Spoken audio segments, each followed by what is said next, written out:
You see them in the distance, bathed in a warm, welcoming light. It's your mother, your partner, your child, the person you've missed more than words can say. They hold out their hand and all the pain and confusion of your life just starts to melt away. Every instinct, every fiber of your being tells you to go to them, to finally be home. But what if that's not your loved one?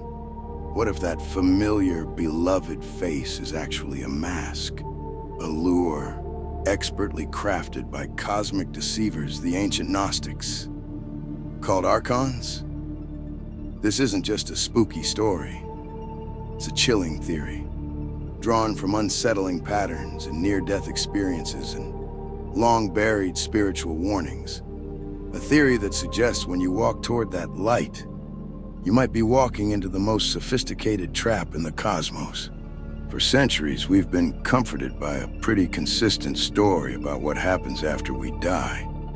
It's woven into our culture, our beliefs, and most powerfully, into thousands of accounts from people who have clinically died and come back. We call them near-death experiences, or NDEs, and they become the bedrock of how many of us picture the afterlife. And the story is almost always the same. A feeling of peace washes over you as your consciousness slips free from your body. You find yourself in a darkness, but it isn't scary. It's calm. Then, a light appears in the distance. You're pulled toward it, often through what people describe as a tunnel. The light gets brighter, and as you step into it, you're hit with this overwhelming feeling of love and acceptance. This is where it gets personal. You see beings of light. Sometimes they're angelic figures, but more often than not, they're your relatives and friends who have passed on, looking healthy, happy, and waiting for you. Research into NDEs confirms that meeting deceased relatives is one of the most common features reported. After this reunion, many people experience a life review. Your entire life flashes before your eyes, not as a judgment, but as a chance to understand, to feel the joy and pain you caused, all framed as a lesson guided by a loving being of light who tells you that love is the whole point. It's a perfect, comforting story. It tells us death isn't the end, that we'll see our loved ones again, and that our messy lives actually mean something. But what if its perfection is the most dangerous thing about it? What if this comforting narrative isn't a glimpse of heaven, but an orientation for a prison? This isn't a new, edgy idea. In fact, it's a warning that's thousands of years old, hidden in texts that were considered so dangerous they were literally buried in the Egyptian desert. Before we dig into those ancient warnings, we have to talk about the cracks that have appeared in this perfect picture. Not all near-death experiences are blissful. While the vast majority of reported NDEs are positive, a persistent minority are not. Some researchers, like Dr. Bruce Grayson, estimate that somewhere around 15% of experiences are negative, distressing, or even hellish. These are the stories that don't make for uplifting talk show segments. They speak of empty voids, chaotic and frightening landscapes, and encounters with hostile beings. These people don't report feeling love and peace. They feel terror, confusion, and a soul-crushing despair. They describe being tormented or mocked by strange entities in realms of darkness. One anecdotal account that often circulates in discussions about this topic is the story of a woman named Rose. During her NDE, she didn't find a tunnel of light. Instead, she claimed she was met by beings she identified as Archons, frightening, deformed entities who seemed to hold a sinister power over her.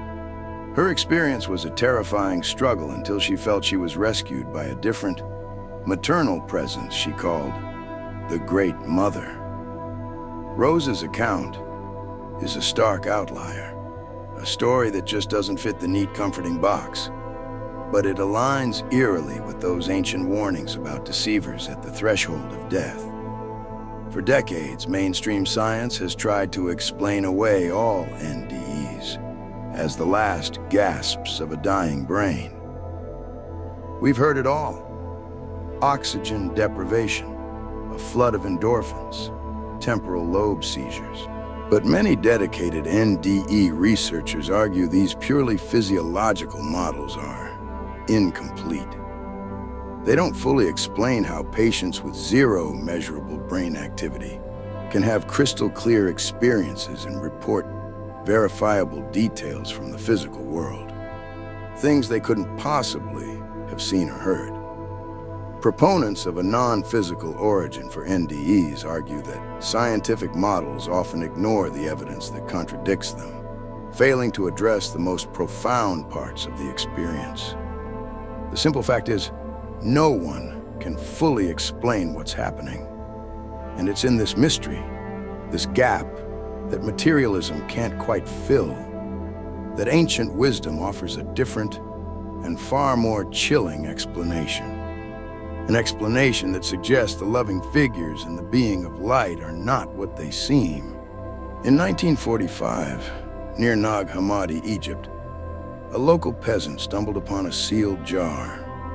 Inside was a library of forbidden knowledge, hidden for 1,600 years. These were the sacred texts of the Gnostics.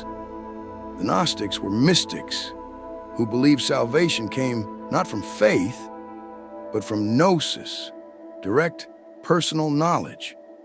And their knowledge painted a radically different picture of our universe and our destiny. According to many Gnostic texts, our world wasn't created by a benevolent God. It was a flawed, almost accidental creation by a lesser, ignorant entity. In their view, the cosmos began in the pleroma, a realm of pure, spiritual light. From this source, divine beings called Aeons emanated.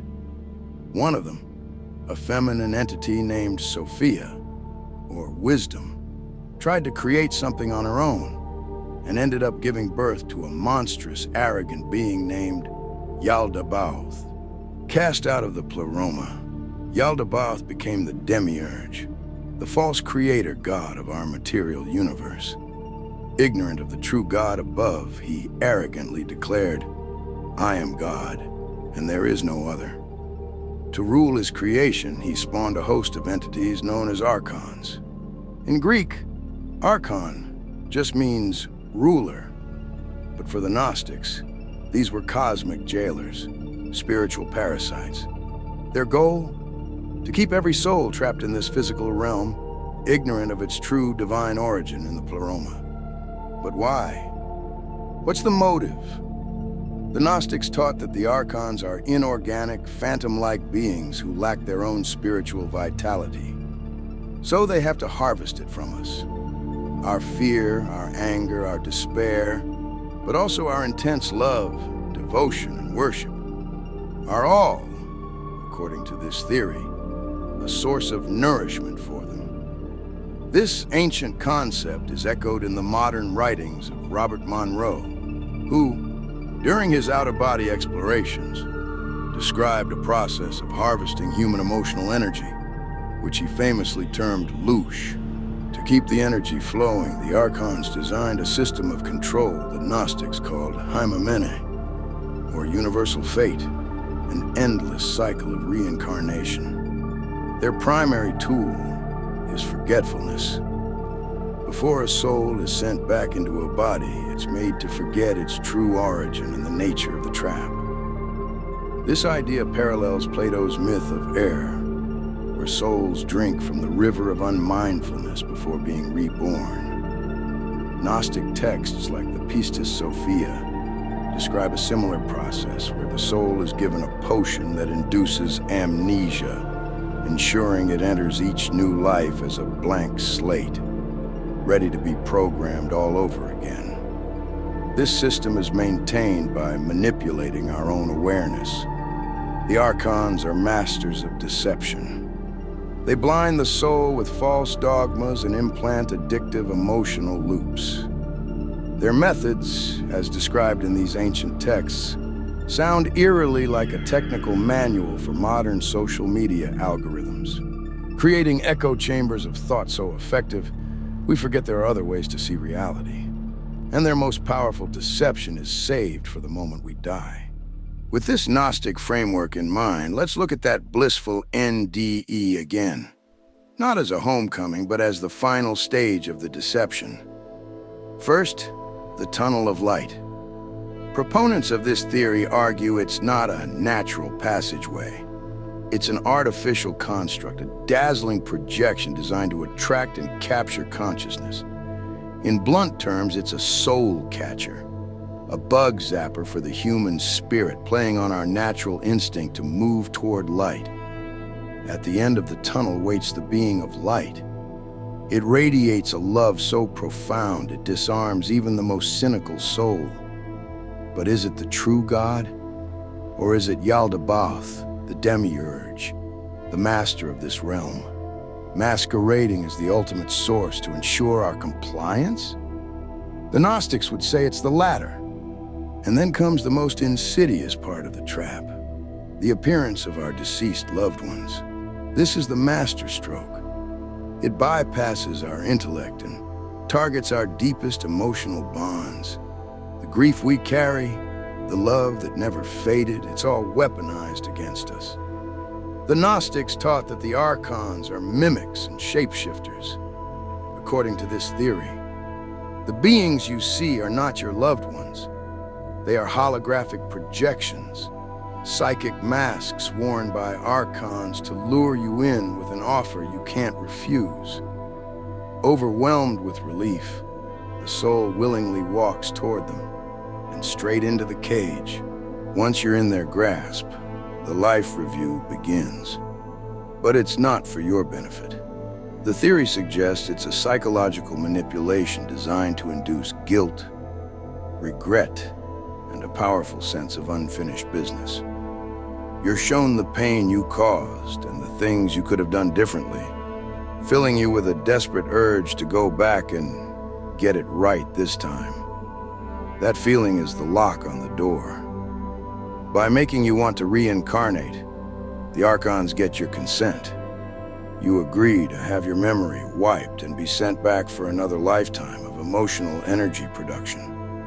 You choose your own prison, believing it's a path of spiritual growth.